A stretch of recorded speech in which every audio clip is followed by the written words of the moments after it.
Hello, hello. Welcome to the 46th episode of the Veggies Abroad Vegan Travel Podcast with the chief veggie pusher, myself, Rebecca Gady-Sawicki. Some of you may already be familiar with Veggies Abroad, but for those of you who aren't, we're a full-service vegan travel company that offers custom planning services, small group trips, a helpful blog chock full of just about everything a vegan or veg-curious traveler could possibly need, and this podcast. With this podcast, I aim to amplify the voices of businesses championing vegan and vegan-friendly options, responsible tourism practices, the environment, and community impact. All things we need more of and must actively support. There is so much going on. Our roster of tours for next year is almost completely set. One of our final holdouts, though, is Iceland. Since we had such great response for last year's trip, or not last year's, this year's trip, and a wait list for it, I decided to bring it back, but it has been nothing short of challenging. While we all know that inflation has been problematic, it's really hit Iceland hard, which means the pricing for everything went up by 20% or more. And it's already an expensive country to start with. I am working to see what we can do about it without sacrificing things that make the trip so special, but I won't lie, it's a challenge. No way around it. 3 of our other trips for next year are sold out or close to it, which are Vietnam, Ecuador, and Kenya. Kenya has just 3 spots left, but there is space left for our Costa Rica and Colombia adventures, which are 2 really amazing countries. If you've ever even remotely thought about it, if you love biodiversity and beautiful wildlife and amazing scenic places, you need to go. Just don't even think about it. I actually had a really funny conversation with a woman the other day about Colombia. She said, "That one seems weird to me. Is it just because of all of the Trump nonsense I hear on the news?" I cannot remember the last time I laughed so hard on a call with someone I had just met. If you are looking for a unique trip, Colombia is it. This isn't just a vacation. It's a kind of experience that will stay with you so much longer after you're home. Months later, I still catch myself thinking about the women in Medellin working tirelessly to uplift their communities, or the family preserving centuries-old ciateras tradition with their breathtaking flower displays. And then, of course, there's food. Exotic fruits I've never heard of, incredible vegan restaurants, and passionate entrepreneurs using their businesses to give back to their neighborhoods. What struck me most about Colombia is the resilience of its people. Despite facing so much adversity, they continue to push forward with determination and joy. Honestly, I don't know about you, but I think we could all use a little more of that spirit in our lives, right? In addition to tours, I've got private clients trotting around the globe, enjoying high tea in London, all the way to having tea with monks in Asia and everywhere in between. It's really, really fabulous. And then there are new podcasts coming your way, some really cool newsletters with helpful trip tips, and so much more. And actually, we still have to close out this year's trips. 2025 still has 3 more full trips for you to watch unfold on Instagram, or join the newsletter and see all the behind the scenes for those as well. But there is one last thing that I want to touch on before we dive into today's episode. After our last episode about Turkey, I received a few emails from listeners who were surprised that I would visit a country with challenges around human rights and inclusivity. I'll be honest, there was a time when I had my own do not visit list. I even remember arguing with a supplier about it. But over time, I realized a couple of really important things. First, who am I to sit and judge an entire country? And second, a place is always more than its government. Wherever you go in the world, you will find people working hard for progress, pushing for equality, and building communities that need and deserve our support. We also have to remember that change doesn't happen in isolation. It often begins when people are exposed to new ideas, to different ways of thinking, and connections outside their bubble. And that's one of the greatest gifts of travel. It pushes us out of our comfort zone and challenges us to see beyond what's familiar. That doesn't mean travel will change your core beliefs. You're not suddenly going to adopt a new religion or abandon your values, but it does create understanding. And from understanding comes compassion, and compassion is something we all need more of. Now, over to today's episode. Traveling should be exciting, not terrifying, but for people with life-threatening food allergies, something as simple as grabbing a snack on the go can be a matter of life or death.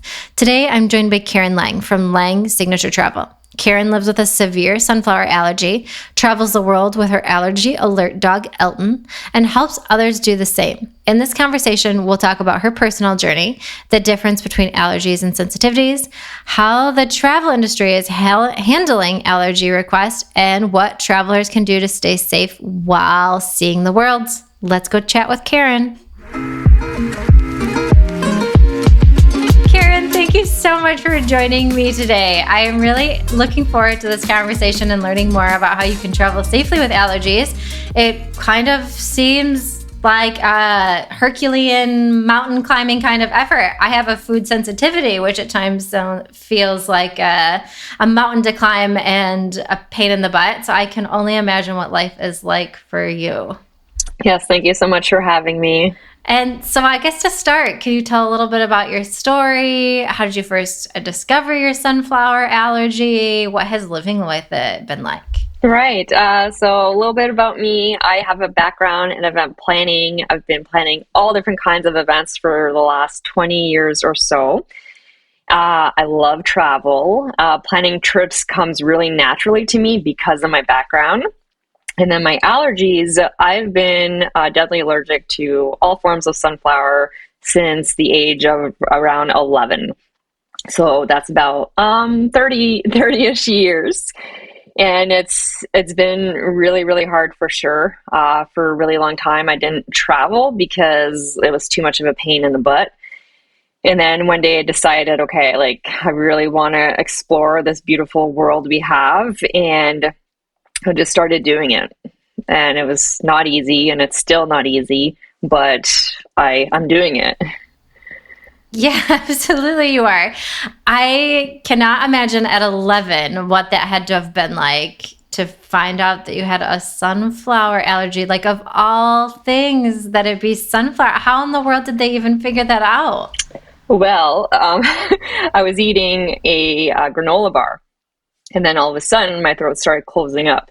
And all of a sudden, I started feeling very, very sick, and I knew that I was actually dying. And it's like, I'll never forget that feeling. It was the strangest thing to be 11 years old and knowing I'm dying. And I went to the hospital, and then they did all the allergy tests, and that's how I discovered that I was allergic to sunflower.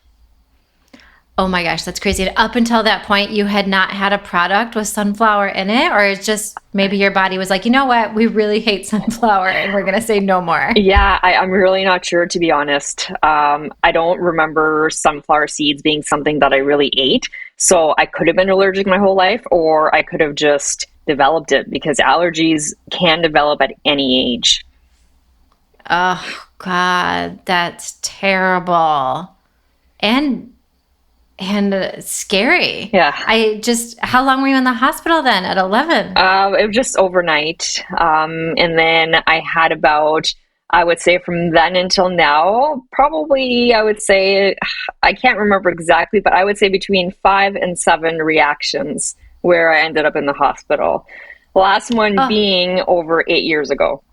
So thankfully it hasn't happened in quite a long time. And that's because I'm extra diligent, and I don't eat out that often. I make my own food. I triple check everything. And then, of course, now I have Elton.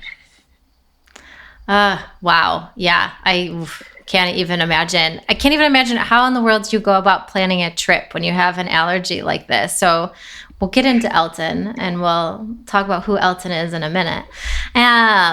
But prior to having additional support with figuring that out, how did you do it? Yeah, so again, I have my event planning background to thank for my researching skills, my planning skills, the logistics, all of that really, really prepared me to be able to travel. So basically, my first big trip was to Italy. And I had to do a bunch of research beforehand. So I contacted over 100 restaurants via email and explained my allergy and that I was vegan, and asked if they could accommodate me.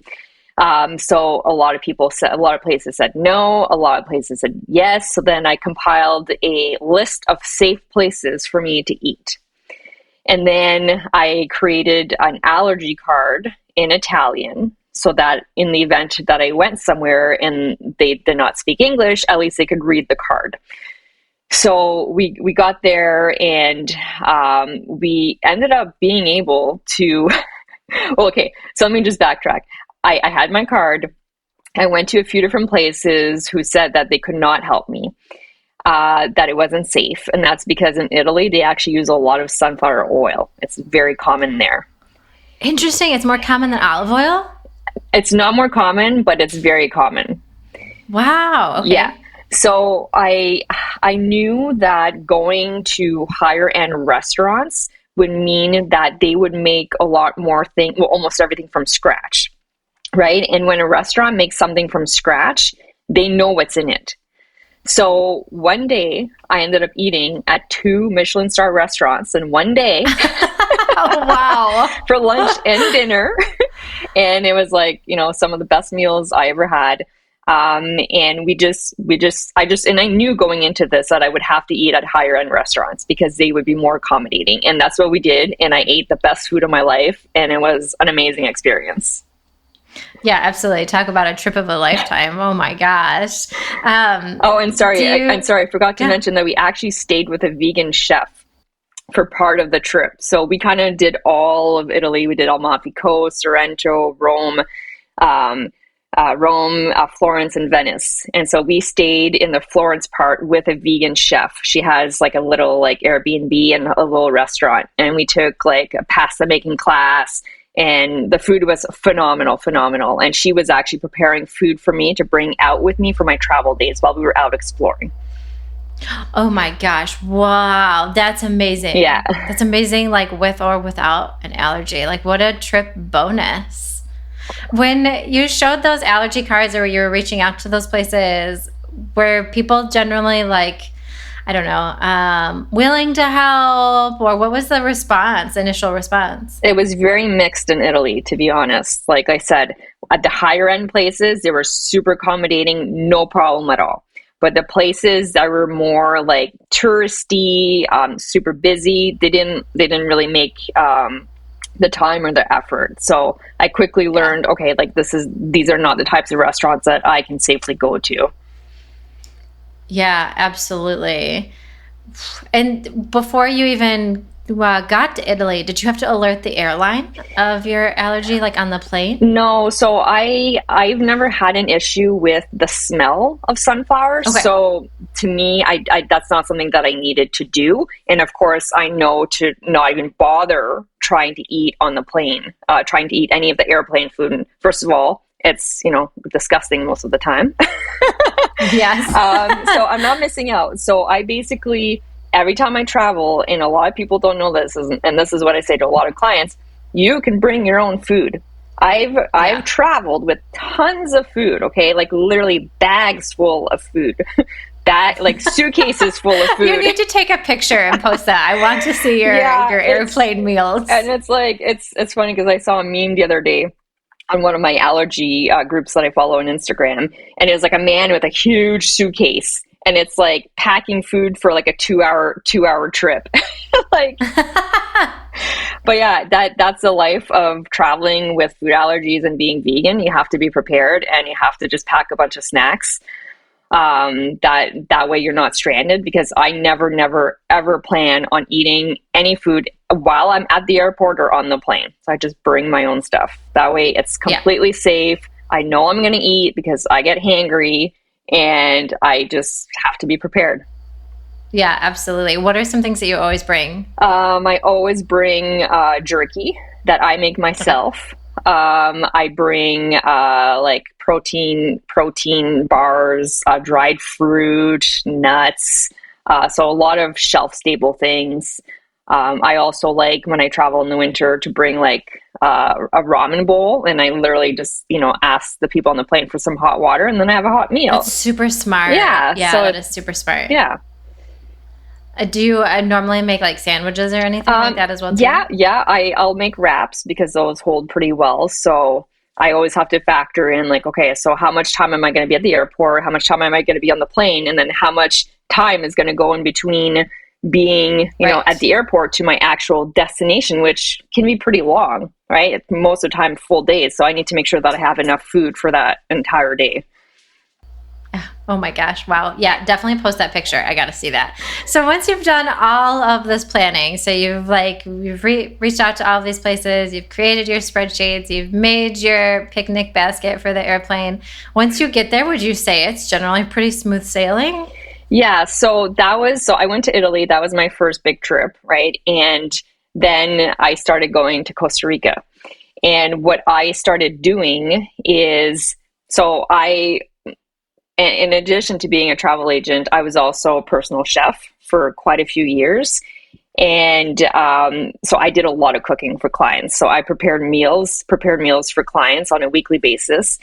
So I was already, and I'm in the kitchen like almost all the time, right? Making my own food. And then I was making food for clients. So when we booked our first trip to Costa Rica, we actually hired a private chef to come. So we rented a villa and we had a private chef come and make our food, because I was not going to be on vacation and making food when I'm in the kitchen like so much, right?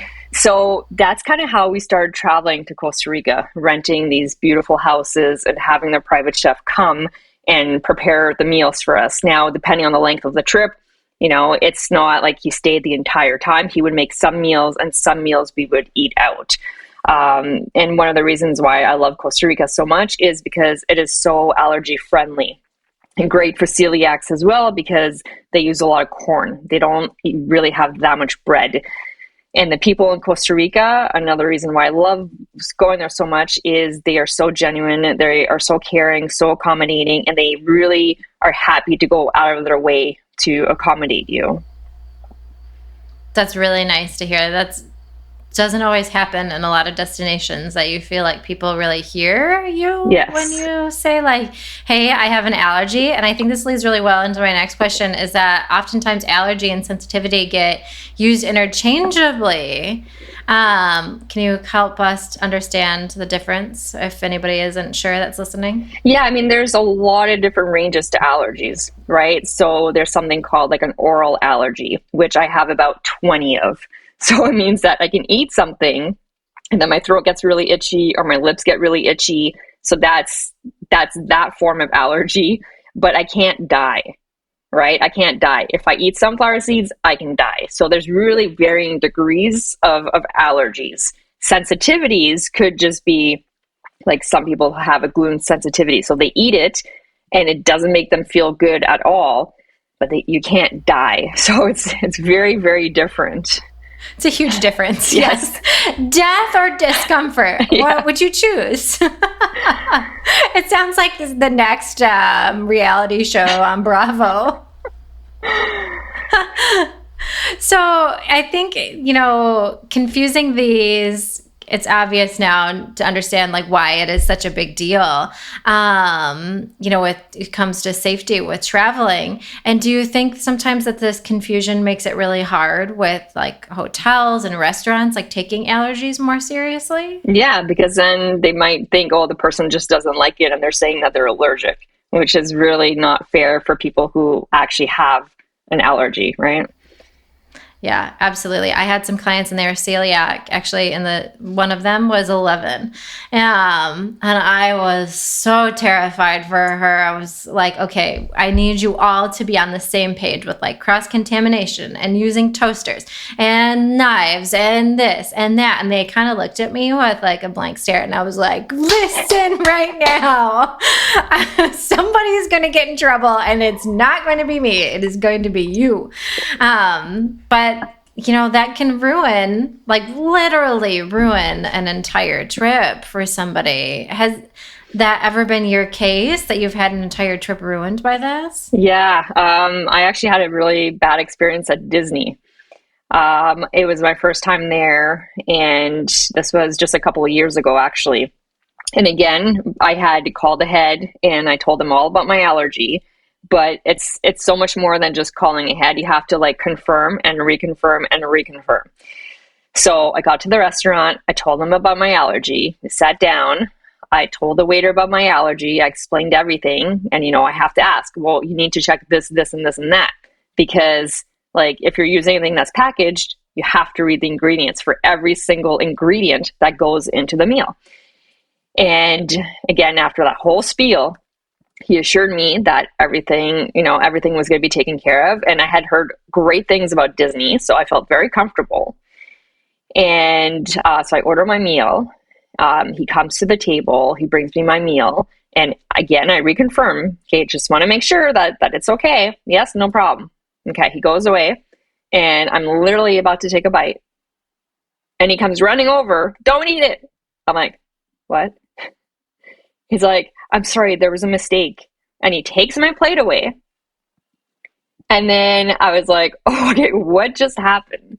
And I'm there with my sister and my niece. They have their meal there. And then, yeah, so they screwed up. I don't know what happened. And then they brought me another meal. But of course, I didn't enjoy that meal. I was like so like scared and like, oh, it was a horrible experience. And Disney didn't even, comp my meal. They didn't do anything. They didn't accept any responsibility. So I was really, really not happy.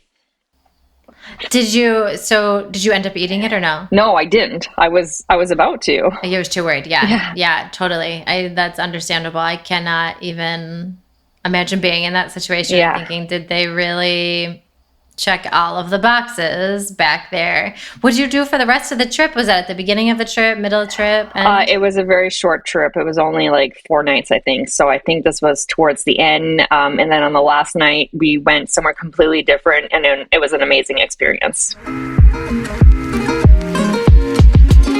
Hey there, fantastic listeners. Let's hit pause on this episode for a thrilling announcement, a golden ticket to globetrot with Veggies Abroad.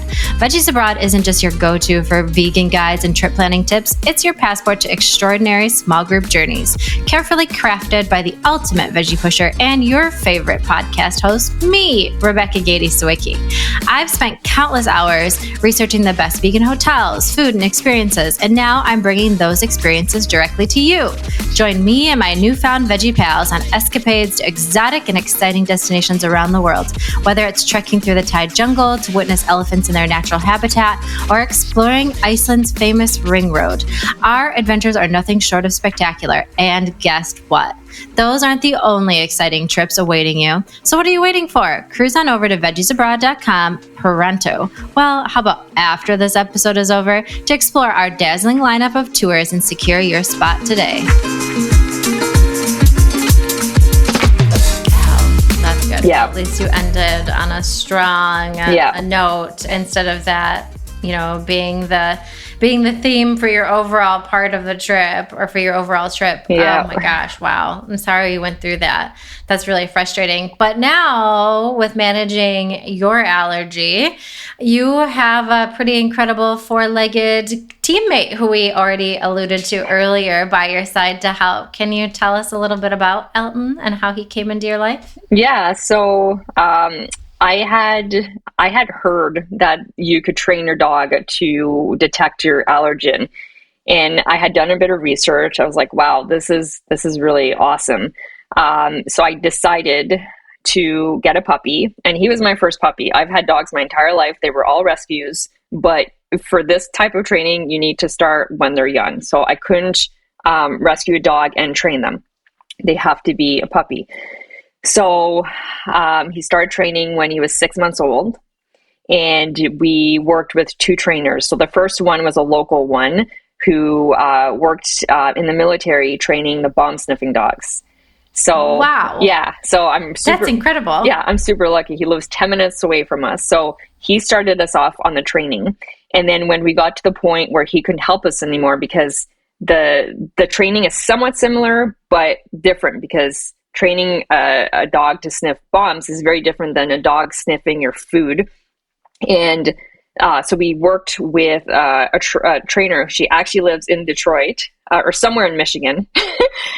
So we did the training online. And she was one of the very first ones to train the gluten detection dogs. And not only that, but she was one of the first to implement this training program where your dog is actually able to say yes or no, that it's safe to eat. So obviously they don't say it. He does something. But so the training was about a year and a half. So it's very long, and the training doesn't stop. Like, we have to do maintenance training 2 to 3 times a week. So it's very, very involved, very time consuming. It was very expensive, but to me, it was worth every penny to have the peace of mind. So now I can take him in any environment, present him my plate, my bowl, my cup, a package, anything, and he will smell it. And if there's sunflower in it, he goes down. And if it's safe, then he just backs up. Wow, that's incredible. I actually saw a little clip that you posted. You did an interview recently on your local news, and it was really cool to watch him react. And you gave him, like, I think you mixed some sunflower seeds into a trail mix or something. Yeah. And it was in a package. Oh, so yeah. It's not like He you can't gave see him it. the hand fill. Yeah, right. No. It's really cool what he's able to smell. Like, I couldn't believe that. Oh yeah, dogs have an amazing sense of smell, way better than humans, and he can literally detect by a trace amount, like Wow. tiny amount. It's really incredible. Yeah, that is really, really incredible. How old is he now? He's turning 3 in September, and our next trip to Costa Rica in February will be his 3rd trip there. Oh my gosh, wow. He's probably more traveled than many people at this point. Yeah, with all the connecting flights and everything, he's been, I think I've counted, on 9 flights now. Wow, that is really awesome. How cool. Are allergy detecting dogs becoming more popular, or more, I don't know if popular is the right word, but more available, more of a thing? So not so much in Canada. It hasn't really made its way here so much, but in the States, it is becoming more and more popular. Wow. And is it generally certain types of dogs that have this ability, or could it be any dog as long as you start them as a puppy? It could be any dog, but they need to have the right temperament. They need, like, they can't, not just any dog can do it. They need to be able to pay attention. They need to be super, like, you need to have a really strong bond with them. You need to be able to read their body language. There's a lot that goes into it. So the training is really more training the human than training the dog, to be honest. It's like just as much of that. Yeah. Wow. That's really, really incredible. So since you've had Elton, has there been a moment where Elton has really saved the day?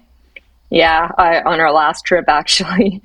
So we were in this really small, remote place in Costa Rica. We had gone there on a day trip with our local friends, and it was literally like a little restaurant on the beach, super remote place. And our friend went and talked to the kitchen, explained all about my allergies and that I'm vegan. And they came back, our food came, and it was like one bowl was beans, one bowl was pico de gallo, one bowl was like rice, and then the plantain chips. So one by one, I presented the different bowls. And then when it came time to have him smell the beans, he told me that there was sunflower in it. And so when he tells me that there's sunflower in it, I redo it a couple times, and I change the order. Okay. And I even package it in different things. And every single time he said that there was sunflower in it. So I obviously didn't eat it. Wow. I mean, that's so awesome that you had him, because I'm going to guess you were not close to a hospital. No. Yeah, and that would have been really challenging. Would an EpiPen help in a situation like this? Or is that just something that's a short-term help? Yeah, it's just short-term, depending on the severity of the allergy. You still have to go to the hospital. So. Wow. Yeah. Thank you, Elton. Yeah. What did they tell you? Maybe there was it cross-contamination? Or I didn't bother, to be honest. They barely spoke English, and I took Elton's word, and I know that, he wasn't messing around, so I just didn't eat it. Yeah, absolutely. So, traveling with an allergy is one thing, but traveling with a dog is another thing. Is it easy to travel with him? I don't know how I got so lucky with him, to be honest. He was just over a year old on his first trip. and I had no idea what to expect because I had never traveled with a dog before. But I had done extensive training with him in all kinds of public areas that I knew that I was pretty sure with certainty that being in the airport wouldn't stress him out, because we've gone in like super busy malls, in a lot of busy environments, all kinds of events, and he's never shown any signs of stress.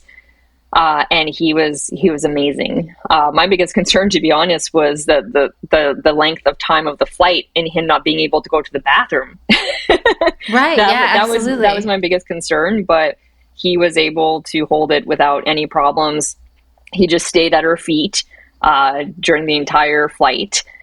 And so it's great. I would say the hardest thing, and this is what we're dealing with now since we're going away for 6 weeks, is we probably can't bring as many suitcases as we want, because we're going to have to, hold on to Elton, hold on to my big bag of food, and suitcase. And so it's a lot. So right now we're just trying to figure out, how can we pack lighter, and what do we really need to bring? Because I need to bring stuff for Elton too, right? I need to bring his food. I need to bring his treats. I need to bring some of his toys, and so it's a lot. It's a lot to bring. Yeah, absolutely. It's when he travels with you by plane, he can just sit at your feet? Yes, because he is a certified service dog. So service dogs are allowed in planes. So yes, I'm very fortunate to be able to have that. To keep him there. Yeah, absolutely. Are most destinations pretty accommodating or welcoming to having him? Or is that a whole nother podcast episode about traveling with a dog and all of the paperwork that comes with it? So yeah, the paperwork is definitely a challenge. I had to do a lot of research for that as well. And of course you Google and there's lots of conflicting information.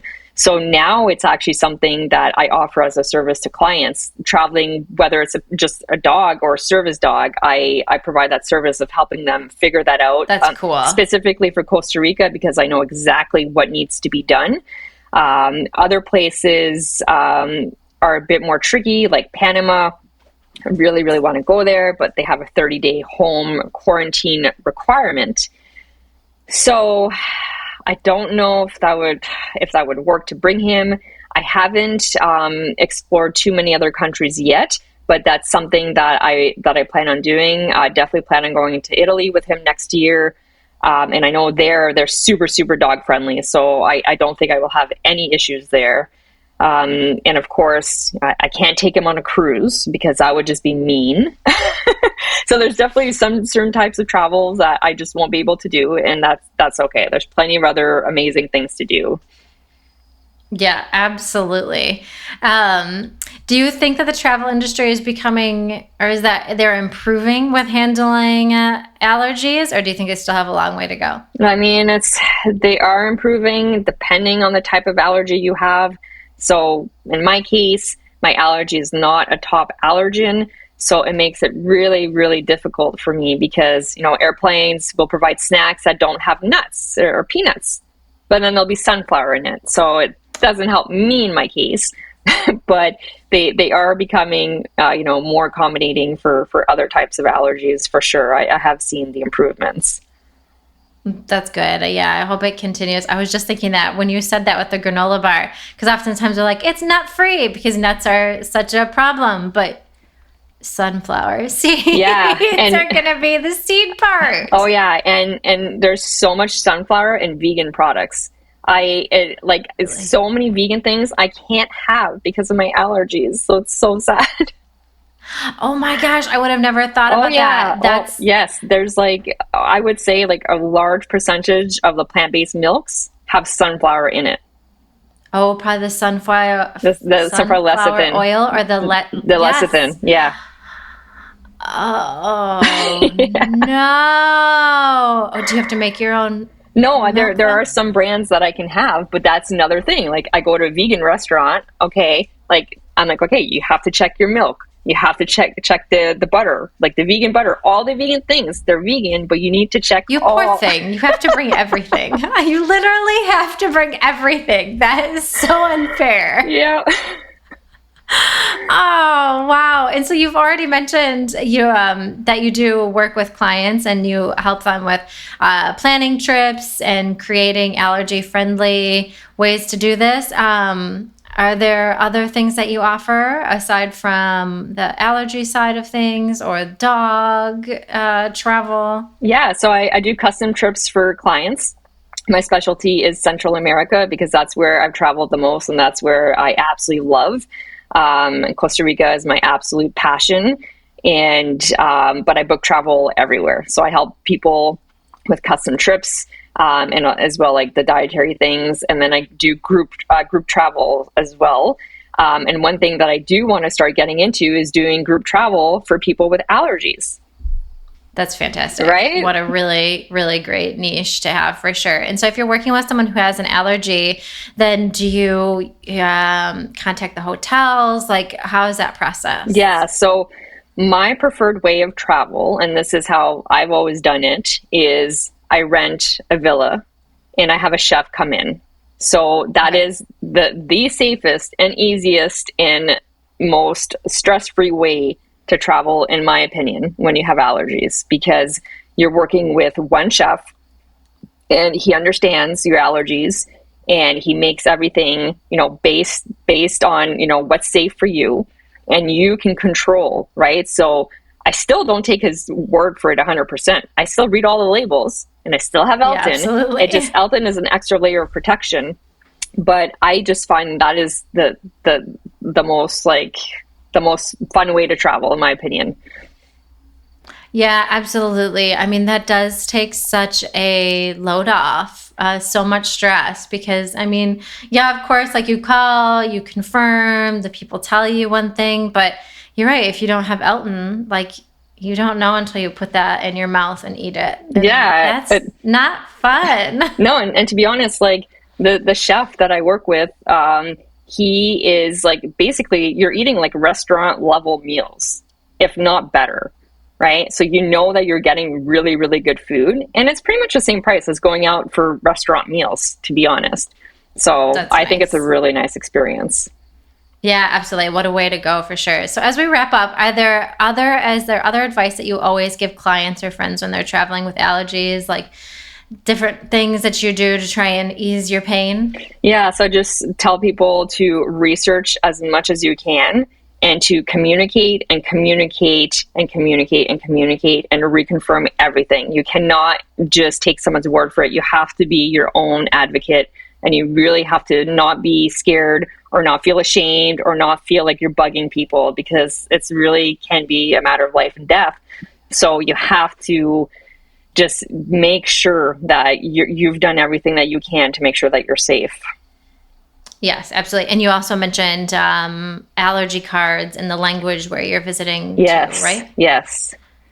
That could be a real game changer. So then there's no lost in communication or lost in translation. Exactly. And yes, there's Google Translate, but sometimes your Wi-Fi is not working and maybe it's just loud. So when you're actually showing a card and people can read it, they're like, oh, okay, they understand. And I remember oftentimes showing the card in Italy and then they would take it back to their kitchen and then their entire kitchen would read it, right? So there's not any like broken telephone, like it's on a paper and then everyone reads it. Yeah, absolutely. And with Google Translate can be really helpful, but things get lost in translation with that as well. So they might think, oh, does she mean she really likes sunflower or she doesn't? This is confusing. Let's give her all the sunflower we have. Yeah. That is really great advice. Karine, thank you so much for joining me today and sharing your story. If listeners want to learn more or they have questions about trips or planning with allergies or planning with a service dog, how can they find you? Yes, at langsignaturetravel.com, and I'm on Facebook and Instagram as well. The same? Yes, Lang Signature Travel. Perfect. Yes. Thank you again. Thank you so much.